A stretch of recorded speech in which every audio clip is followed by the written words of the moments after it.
para perindu ridho Allah, pecinta baginda Nabi Muhammad dan pecinta Al-Quran yang kami cintai, alhamdulillah kita bisa berkumpul kembali untuk bersama-sama mentadabburi firman-firman Allah, merenungi firman-firman Allah.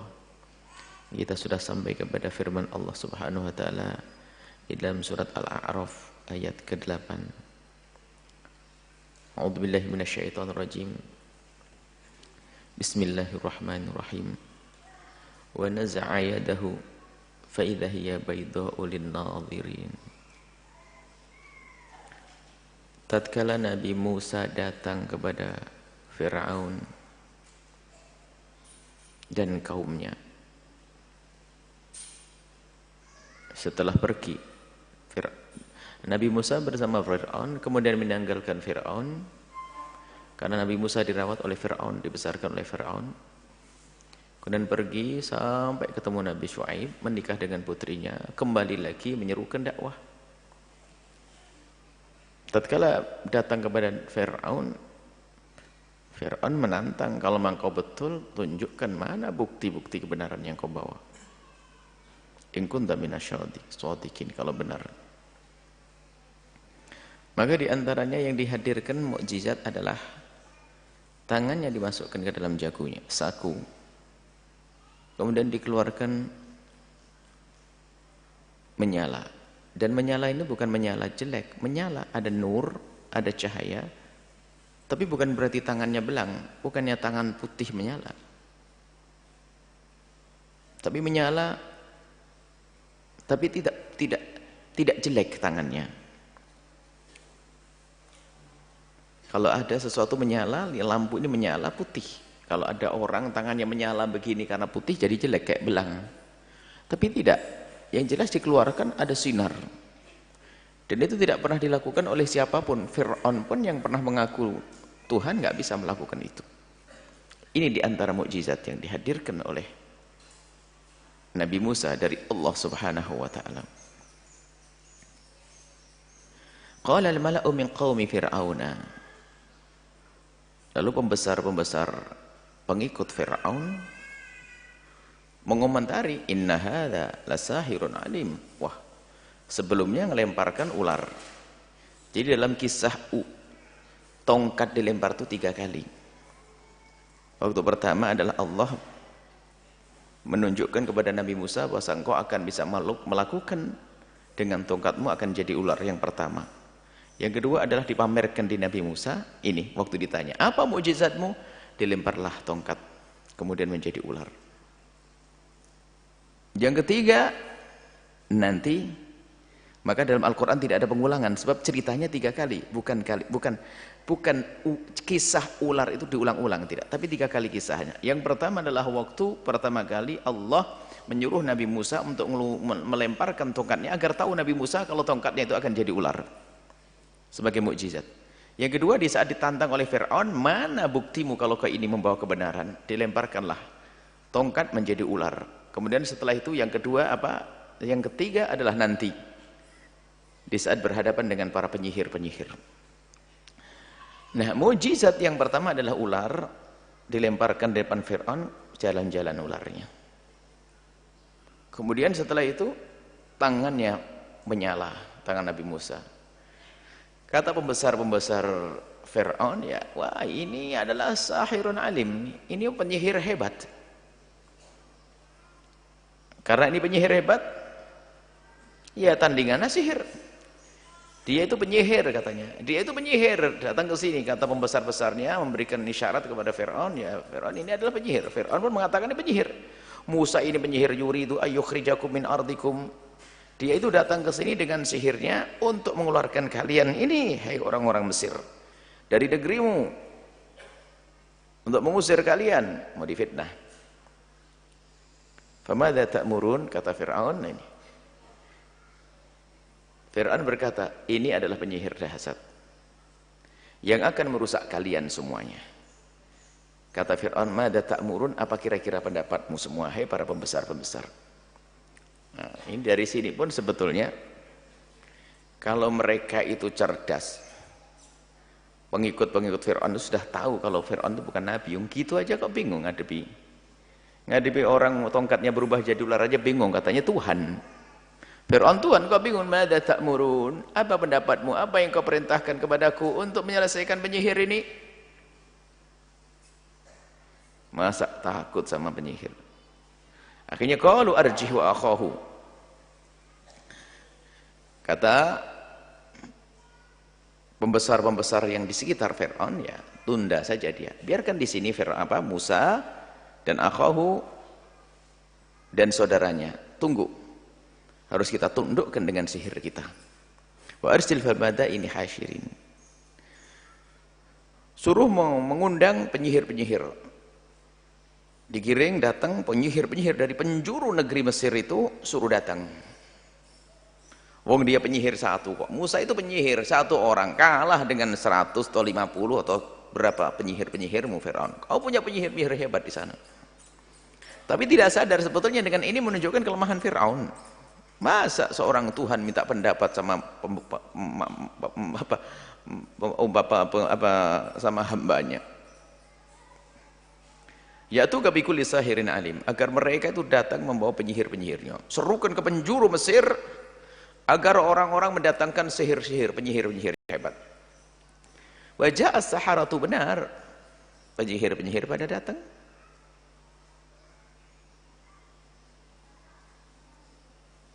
Fir'aun datang kepada Fir'aun. Qalu, para penyihir itu ya mereka kan kaum meresil, dukun kan, cari duit. Belum apa-apa sudah tanya, dikasih berapa ini? Fasilitas apa nanti? Inna lana la-ajran in kunna nahnul ghalibin. Kalau kami bisa menang nanti apa hadiahnya? Fir'aun. Qala na'am, kata Fir'aun gayanya kayak Tuhan. Innakum laminal muqarrabin. Sungguh engkau akan menjadi hamba-hamba yang sangat dekat dengan Tuhan. Tuhannya minta tolong sama hambanya. Muqarrabin, kamu menjadi orang-orang dekat, pilihan di sini nanti akan dapat fasilitas macam-macam. Qalu, kemudian setelah itu mulai diadu, dihadapkan Sayyidina Musa alaihissalam dengan penyihir-penyihir. Ya Musa, mereka berkata, sudah mulai, ayo tanding penyihir yang hebat dengan Sayyidina Musa alaihissalam. Qalu ya Musa, imma an tulqiya wa imma an nakuna nahnu mulqin. Siapa yang mulai? Hei Musa, lemparkan sihirmu atau aku dulu? Kamu dulu atau kami yang menurunkan ular dulu? Qala, Nabi Musa mengatakan, alqu, silahkan, suka-suka ente mau duluan boleh. Falamma alqaw saharu a'yunan nasi, akhirnya mereka melemparkan benang-benang yang sudah disiapkan, dilempar. Saharu a'yunan nasi, menyihir mata-mata manusia. Wastarhabuhum, orang pada ketakutan. Rupanya Pak, waja'u bisihrin azim, penyihir-penyihir telah mendatangkan satu sihir-sihir yang agung. Ular-ular, ular, orang pada takut, hebat benar nih penyihir-penyihir. Akhirnya wa auhayna ila Musa an alqi asak. Kemudian kami wahyukan, Allah Subhanahu wa taala berfirman, kami wahyukan kepada Musa agar melemparkan tongkatnya. Ini lemparan yang terakhir, yang ketiga. Al-alqi asaka, lemparan yang ketiga dari Sayyidina Musa setelah yang pertama dan yang kedua. Fa idza hiya talqafu ma yafikun, tak taunya tongkat yang dilemparkan Nabi Musa itu berubah menjadi ular yang paling gede. Dimakan semuanya itu ular kecil-kecil tadi. Fa waqa'al haqqu, maka terjadilah, tampaklah yang benar. Wa batala ma kanu ya'malun, batallah, kalahlah apa yang mereka lakukan. Fa ghulibu, para penyihir-penyihir itu terkalahkan. Hunalika, di situ, wa anqalabu saghirin. Di hadapan Musa pada ketakutan. Dia mikir kalau penyihir itu tahu yang dibuat itu palsu.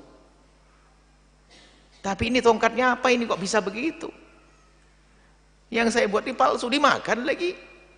Kalau saya dengan yang ular saya ini nggak takut karena ini palsu. Tapi ini ularnya Musa ini. Akhirnya dia kecil di hadapan Sayyidina Musa. Lemah, kalah.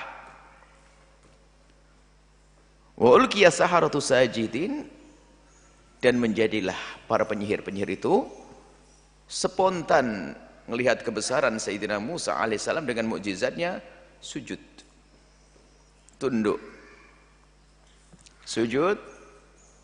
Amanna, qalu, aku beriman. Qalu, mereka mengatakan, amanna, kami iman, birabbil alamin, dengan Tuhan semesta alam, Rabbi Musa wa Harun, Tuhannya Musa dan Harun. Lihat kalimatnya ini, makanya syahadatnya ini, syahadat kayak syahadat itu harus sesuai dengan pelanggarannya dulu dong. Kalau syahadatnya orang yang mengakui Nabi setelah Nabi Muhammad nggak cukup asyhadu alla ilaha illallah asyhadu anna Muhammadar Rasulullah, harus menafikan yang dianggap Nabi.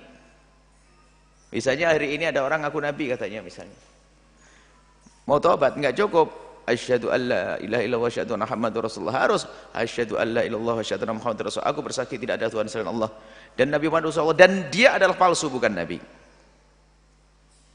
Atau yang mengisyaratkan makna itu. Lah ini tidak. Amanna bi rabbil alamin, kami beriman kepada Rabbil alamin. Menurut orang Mesir siapa? Oh, Fir'aun, kan begitu. Oh, amanna bi rabbil alamin. Fir'aun masih tenang, oh ya saya Rabbul alamin. Ditambah lagi Rabbi Musa, Tuhannya Musa. Fir'aun bisa ngomong, yang didik Musa adalah aku, kan gitu. Ditambah wah Harun, nggak ada ikut-ikutan, berarti bukan Fir'aun ini. Harun, oh akhirnya orang pada berkata, berarti bukan Fir'aun yang dianggap Tuhan oleh para penyihir-penyihir yang suci itu. Amanna bi rabbil alamin, Rabbi Musa wa Harun. Wah, baru sadar Fir'aun. Fir'aun nggak bisa ngelabui lagi. Kalau hanya mengatakan amanna bi rabbil alamin, Fir'aun ngomong, ya aku Rabbul alamin. Rabbi Musa, Musa aku didik. Yang membesarkan Musa adalah aku. Waktu mengatakan wa Harun, terpukullah Fir'aun. Wah, bukan saya, kurang ajar sama saya ini.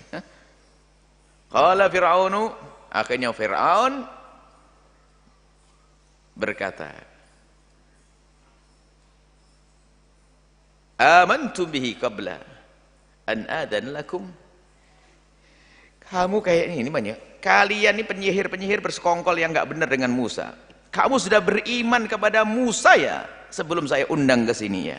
Jadi ke sini kamu hanya untuk bersepakat meruntuhkan ketuhananku ya. Jadi kamu sudah sama ya. Kamu sudah kenal dengan Musa, kamu sudah beriman kepada Musa ya sebelum aku panggil ke sini. Inna hadza lamakrun makartumuhu fil madinati.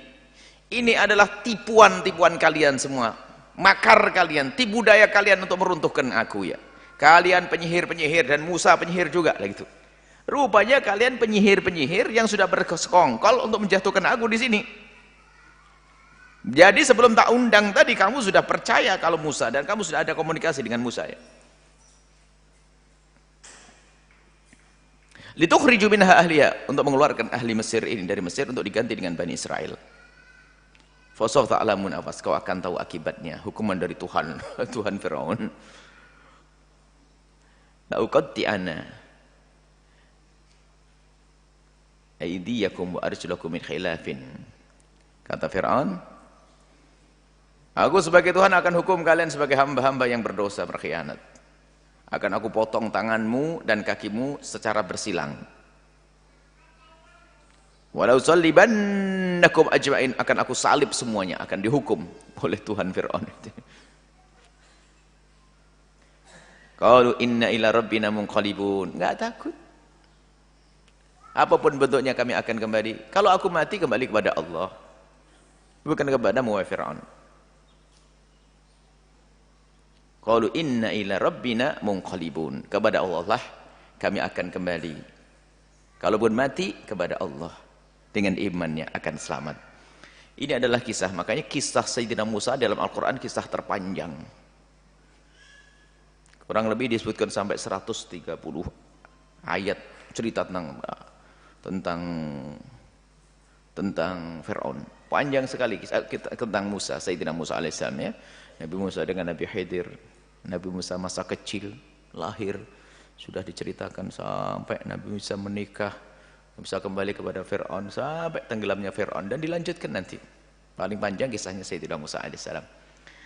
Baik, di sini adalah disebutkan oleh Allah Subhanahu wa taala, dihadirkan oleh Allah kepada baginda Nabi Muhammad tentang kisah Sayyidina Fir'aun alaihissalam dalam perjuangannya untuk menguatkan hati Rasulullah. Dan bagi umat yang membaca pun semakin kuat. Jadi setiap masa dalam perjuangan ada tantangan. Tantangannya besar-besar kayak begini, ngaku raja. Ada ngaku Tuhan, bukan ngaku raja, ngaku Tuhan. Tapi tetap kebenaran adalah yang menang, asalkan kita yakin kepada Allah Subhanahu wa taala. Ngaku. Jadi kalau bicara tentang kebesaran Fir'aun dibanding raja-raja zaman sekarang nggak ada apa-apanya. Presiden hari ini nggak berani ngaku Tuhan. Coba, nggak ada berani. Karena Fir'aun itu betul-betul besar, Fir'aun itu. Sampai dia berani ngaku Tuhan, itu besar Fir'aun itu, kekuasaannya besar. Ini kecil nih. Masa ngalahkan yang kecil misalnya nggak bisa misalnya. Raja-raja yang ada di dunia ini yang jahat-jahat, itu kecil. Dibanding Fir'aun zaman itu. Fir'aun adalah paling besar, sehingga berani ngaku Tuhan. Buat apa saja bisa. Kebesaran Fir'aun sampai berani ngaku Tuhan.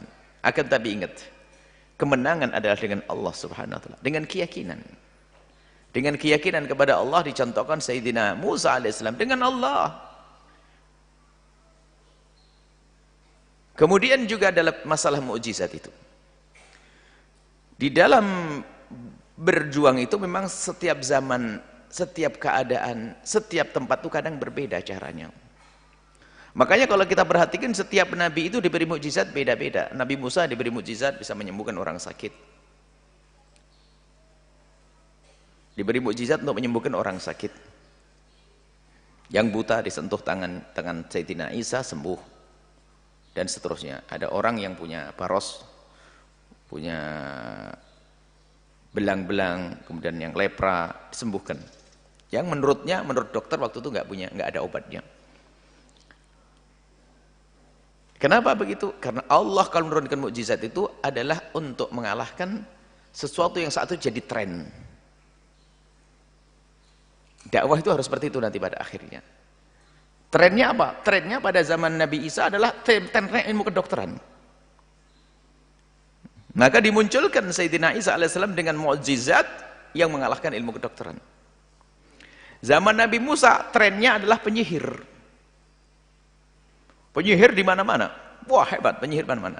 Tapi dikalahkan dengan sesuatu yang mengalahkan sihir. Gayanya modelnya kayak sihir tapi mengalahkan sihir, tapi bukan sihir. Tren. Pada zaman Nabi Muhammad paling dahsyatnya apa? Ya, trennya orang Arab itu paling hebat bersyair. Nggak ada yang bisa mengalahkan. Syair dahsyat. Kalau buat syair, masya Allah, hebat. Akhirnya Allah hadirkan Al-Quran yang bukan syair, tapi mengalahkan penyair. Penyair pun bingung. Saya nggak ngerti apa ini. Syair bukan, tapi lebih indah dari syair. Al-qari'atu mal qari'ah wa ma adraka mal qari'ah. Alam taro kaifa fa'ala rabbuka bi ashabil fil. Alam yaj'al kaidahum fi tadlil. Wa arsala 'alaihim tayran ababil tarmihim bi hijaratin min sijil. Bukan syair, tapi lebih agung dari syair. Ada yang mau niru lucu. Al-fil, gajah. Khurtumuhu tawil, belalainya panjang, nggak ada artinya. Nggak bisa, pengen niru nggak bisa. Sebab alam taro kaifa rabbuka ashabil fil, ada kisahnya. Alam taro kaifa fa'ala ashab. Alam taro kaifa fa'ala rabbuka bi ashabil fil. Tahukah kamu kisah apa yang telah Allah berlakukan kepada kawanan atau rombongan pasukan-pasukan gajah? Ada kisahnya. Alam yaj'al kaidahum fi tadlil. Allah telah menjadikan upaya mereka menghancurkan Ka'bah dalam kesia-siaan. Ada maknanya. Musailamatul Kadzdzab bikin syair gajah, belalainya panjang. Tak bisa. Nah, kemudian ini ibrah. Dakwah setiap masa itu harus sesuai. Makanya Imam Abul Hasan Al-Asy'ari bagaimana menguatkan akidah Ahlussunnati wal Jamaati, termasuk pengikut-pengikut beliau dari kaum Asy'ariyah, karena perusak akidah pada zaman itu adalah kaum falasifah, filosof. Dengan modal gaya cerdas yang mereka hadirkan, seolah-olah mereka paling hebat akal. Maka Abul Hasan al-Asy'ari menekuni ilmu falsafat, bukan menekuni ilmu falsafat untuk menghancurkan falsafah palsu. Gak akan mungkin kita memerangi ilmu falsafat kecuali kita ngerti falsafah. Nah, kaum Mu'tazilah, ilmu akal. Abul Hasan Asy'ari ternyata berguru dengan gurunya yang tidak lain adalah suami daripada ibundanya, ayah tirinya, Al-Jubai, sampai Abul Hasan Asy'ari menjadi seorang imam dalam madhab Mu'tazilah dalam akidah. 40 tahun dikembalikan oleh Allah ke jalan yang benar, mendapatkan hidayah, lalu keluar dari madhab Mu'tazilah. Tapi setelah beliau adalah menguasai tentang bagaimana memerangi kaum falasifah. Karena di dalam Mu'tazilah sendiri sangat mengedepankan penggunaan akal. Jadi sangat tepat Abul Hasan Asy'ari untuk hidup pada zaman itu. Nah, ini sesuai dengan zamannya. Makanya zaman sekarang pun juga demikian. Dalam dakwah itu hendaknya kita harus menyesuaikan, dalam arti lawan kita itu apa zaman sekarang. Karena karamah itu adalah kemuliaan yang Allah berikan pada seorang hamba. Keramatnya umat Nabi Muhammad tidak lain adalah mukjizat Nabi. Jadi punya ciri adalah melawan sesuatu yang saat itu menjadi tren. Maka hendaknya dakwah itu harus seperti itu. Bagaimana sesuatu yang lagi berkembang harus kita hentikan. Sekarang kita, mohon maaf, kita kalah dalam dunia media. Kami menghimbau bagi semua pesantren, dakwah, itu bagaimana kita bisa punya media yang handal, yang dahsyat. Supaya tidak ada kebohongan kepada ulama-ulama. Mana media yang bisa dihadirkan untuk mengangkat satu tokoh soleh. Berita kebaikan tidak akan tahu, tapi berita keburukan akan mudah tersebar. Karena media tidak dikuasai oleh umat Nabi Muhammad SAW. Tersebar ke penjuru. Akhirnya yang terjadi adalah umat Islam terfitnah.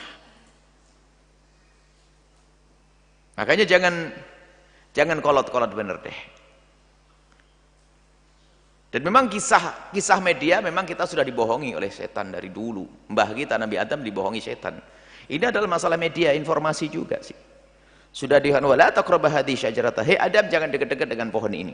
Iblis dekat. Kamu itu tidak boleh makan karena kamu akan abadi kalau makan ini. Hei Adam, beda informasinya. Kan sudah dikasih tahu, wala taqrabah hadhihi syajarata. Jangan kau dekat-dekat pohon ini Adam. Allah yang melarang. Tapi dunia syaitan merubah informasi. Sekarang dengan media pun diadu domba ulama dengan ulama. Kenapa? Kita tidak punya media. Media dikuasai oleh orang-orang. Makanya kami bangga jika ada anak-anak muda itu bergabung dengan keahliannya dalam multimedia untuk dakwah. Karena zamannya zaman seperti ini. Kalau tidak, terus fitnah akan disebar. Fitnah oleh musuh-musuh Allah. Mereka akan menggunakan media itu untuk menghancurkan agama ini. Perang senjata sudah hampir tidak terjadi. Perang senjata sudah hampir tak terjadi. Perang pemikiran sekarang. Dan pemikiran itu akan memasukkan pemahaman ke otak-otak manusia ini. Caranya apa? Media. Kita duduk di kampung sendiri, kelihatan kampung sembunyi di sana, sudah ngerti gaya hidupnya orang-orang kafir. Gara-gara televisi. Orang kampung, pelosok, karena masuk kanal televisi, habis rusaklah. Adapun masalah keberhasilan itu Allah yang kasih nanti. Kita hanya berusaha saja. Tapi yang jadi masalah, diem. Kita pernah guyonan tapi beneran. Sebenarnya guyonan motivasi ya. Satu kiai Masya Allah. Tapi guyonan, tapi ketawa beliau.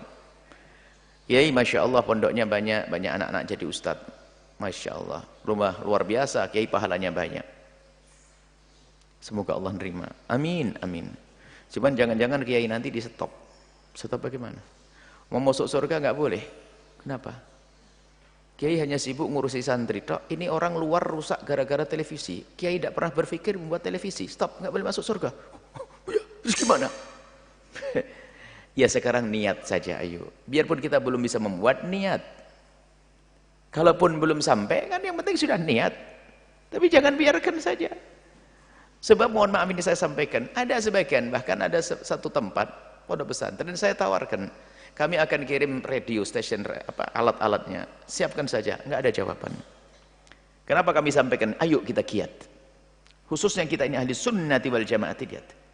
Belum lagi media yang berhadapan dengan kita ahli sunnah wal jamaah ini adalah Asy'ariyah ini bukan saja media-media yang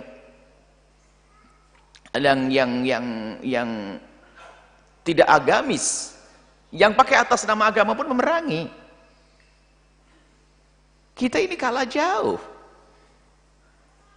Itu gampang puas dengan yang kita miliki, dengan musola kecil depan rumahnya seolah sudah beres. Oh enggak, tanggung jawab orang di kiri kanan rumah kita ini.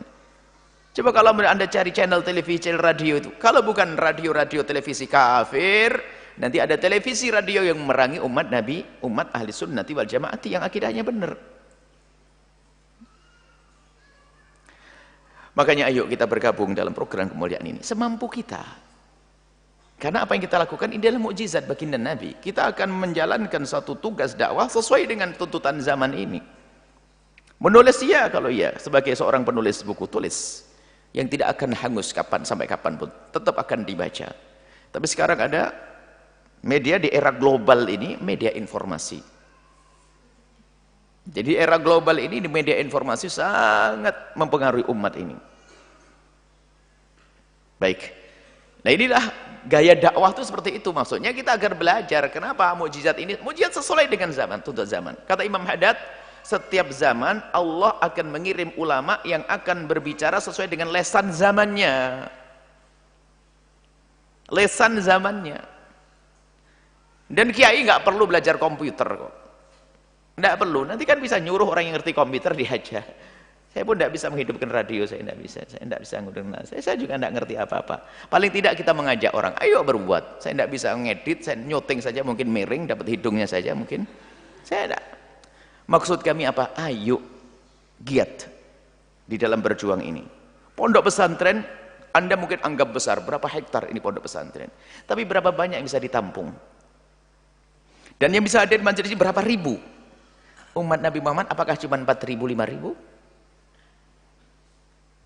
Tapi di saat kita mengadakan pengajian saat ini, yang hadir ini di luar sana ternyata banyak yang mengikutinya. Ini berkat yang berjuang di dunia media informasi ini. Sesuaikan dengan zaman. Kalau istilah bahasa warok ada babnya. Wa minal waro'i tarkul warok, kadang-kadang. Gayanya warok nggak mau ini itu dan sebagainya. Digiles. Bukankah ulama kita sudah ada berita baik pun tentang Islam nggak akan disebar kemana-mana. Tapi kalau ada sesuatu yang jelek dari umat Islam sedikit diangkat seolah-olah umat Islam tidak punya kebaikan. Ayo.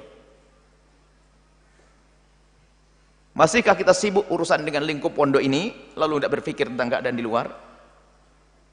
Anda punya tanggung jawab yang mendengar suara ini. Kalau Anda sebagai pakar IT misalnya, Anda punya harta, ayo kita membuat televisi, buat radio. Saya tawarkan.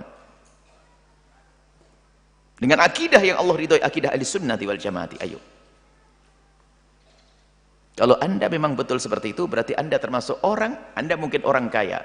Saya akan menjadikan harta saya untuk membuat media informasi yang handal. Termasuk sekolah-sekolah, sesuaikan dong. Masa orang di luar Islam buat sekolah mahal, yang sekolah yang masuk ke situ anak-anak orang Islam. Kenapa kok anak orang Islam menyekolahkan sekolah di luar Islam? Padahal dia mahal, katanya prestasi. Prestasinya bagus. Berarti kita lemah dong, nggak punya prestasi. Nggak punya kualitas. Kenapa seperti itu? Ada sekolah di luar sekolah Islam. Bayarnya mahal. Anak-anak Muslim sekolah di situ. Kenapa? Karena kalau sekolah di sini Nabi bisa langsung ambil kuliah di mana. Umat Islam nggak bisa buat.